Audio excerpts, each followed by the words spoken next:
Existem cada vez mais indícios de que a guerra da Ucrânia vai se estender e vem crescendo o perigo de que ela se espalhe para além das fronteiras ucranianas. Mas muita gente acredita que essa não era a intenção inicial de Vladimir Putin quando iniciou a ofensiva militar russa 2 meses atrás. Eu sou a Natália Passarinho, da BBC News Brasil em Londres, e neste vídeo eu vou explicar 3 possíveis erros de cálculo que analistas atribuem ao presidente russo ao planejar a invasão e que estão prolongando a guerra. O primeiro deles é a resistência ucraniana.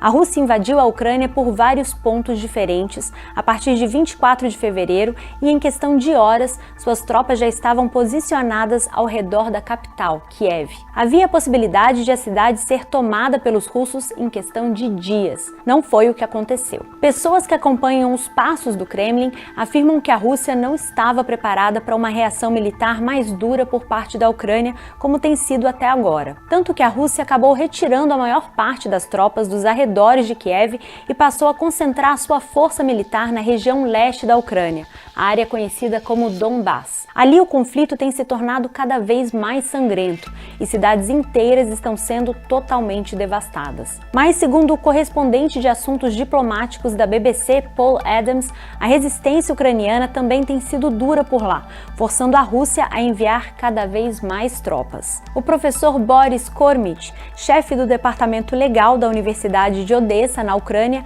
acha que é provável que a guerra tenha sido lançada com base em avaliações imprecisas por parte do pequeno círculo de assessores que rodeia Vladimir Putin. Kormich acredita que, dentro desse círculo, a expectativa era de que o exército ucraniano não reagiria com força diante das tropas russas. Essa suposição se baseava principalmente na história recente. Em 2014, quando a Rússia anexou a península da Crimeia, não encontrou grande resistência por parte do exército ucraniano. Mas desde então, a resistência ucraniana passou a lutar diretamente contra grupos separatistas russos no leste do país, e o exército ucraniano se tornou muito mais robusto do que em 2014, tanto em número de oficiais quanto em treinamento e armamento. E a resistência não veio só de militares, mas também da população civil.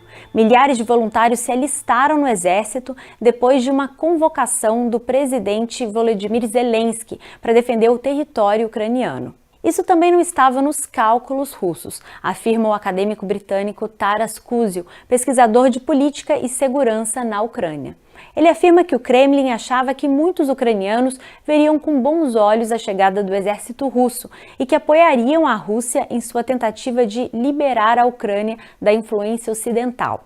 Mais uma vez, não é o que tem sido visto até agora. Aliás, é do Ocidente que vamos falar no segundo ponto desse vídeo. Especialistas afirmam que a resposta do Ocidente em defesa da Ucrânia também não estava totalmente prevista pelo Kremlin, que achava que a reação à invasão russa seria mais contida ou fragmentada. Taras Kuzil acredita que a Rússia já esperava ser alvo de sanções, assim como havia sido em 2014, mas desta vez as medidas vindas tanto da União Europeia quanto dos Estados Unidos foram inéditas e mais duras. Como explica a revista britânica The Economist, as sanções agora miram diretamente o Banco Central russo e podem levar ao congelamento de 630 bilhões de dólares que a Rússia tem em moedas estrangeiras. As sanções também têm como alvo o setor energético da Rússia.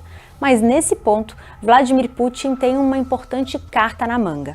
Muitos países europeus, como a Alemanha, são fortemente dependentes da energia que importam dos russos. Na última semana, a Rússia anunciou o corte do fornecimento de gás para a Polônia e a Bulgária, depois que esses países se recusaram a pagar pelo combustível em rublos, uma demanda feita por Putin para conter a forte depreciação da moeda russa, justamente por conta das sanções internacionais. Esse corte de gás foi chamado de chantagem pela presidente da Comissão Europeia, Ursula von der Leyen, que disse que isso demonstra que a Rússia é um fornecedor não confiável. Já Moscou respondeu dizendo que reagiu a medidas não amigáveis adotadas pelo Ocidente. Os países ocidentais também têm tentado aumentar o arsenal ucraniano de guerra, cedendo desde recursos financeiros até armas, tanques e sistemas antiaéreos.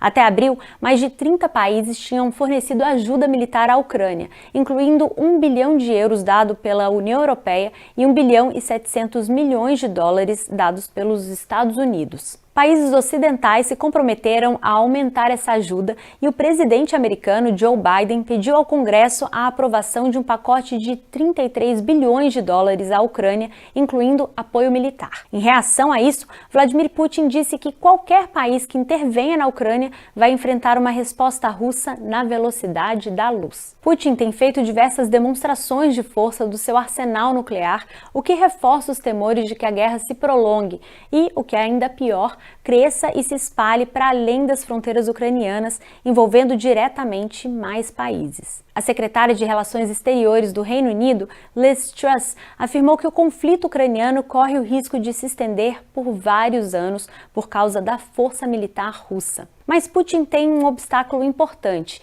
que é o estado das suas tropas. É disso que eu vou falar no terceiro e último ponto deste vídeo. O poderio militar russo é muito superior ao ucraniano, tanto numericamente quanto em equipamentos. Alguns exemplos. Calcula-se que os russos tenham quase 1 milhão de soldados na ativa contra 200 mil da Ucrânia. Os russos também têm 4 vezes mais tanques que o exército adversário. Mas muitos observadores têm apontado que as tropas russas não estão conseguindo transformar essa superioridade em ganhos concretos em solo. O professor Kormit, por exemplo, acredita que o Kremlin superestimou as condições do seu exército. O que começou como uma campanha ambiciosa em diversas partes da Ucrânia tem cada vez mais virado uma ação concentrada no leste do país, depois de os militares russos terem sofrido derrotas importantes. Vale dizer que ninguém sabe ao certo a dimensão das baixas sofridas pela Rússia.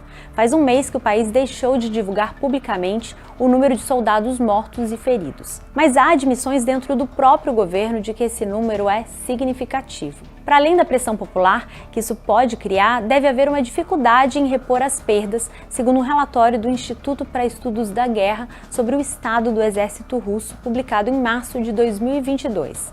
O relatório diz que a Rússia pode sim mobilizar oficiais que estão na reserva, mas uma grande parte deles não tem treinamento militar adequado para enfrentar um conflito complexo, como se mostrou ser a guerra na Ucrânia. Todos esses obstáculos que eu listei aqui e a expectativa de que a Rússia continue reagindo com ameaças nucleares, com a sua capacidade de cyberataques e a sua grande reserva de combustíveis podem tornar a guerra mais longa do que se pensava inicialmente pelo próprio Kremlin e todos os envolvidos no conflito, inclusive quem mais sofre, que é a população civil. Com isso eu fico por aqui, mas não deixe de comentar e acompanhar os outros vídeos que a gente tem feito sobre a guerra na Ucrânia. É só acessar nosso canal no YouTube ou a bbcbrasil.com. Até mais!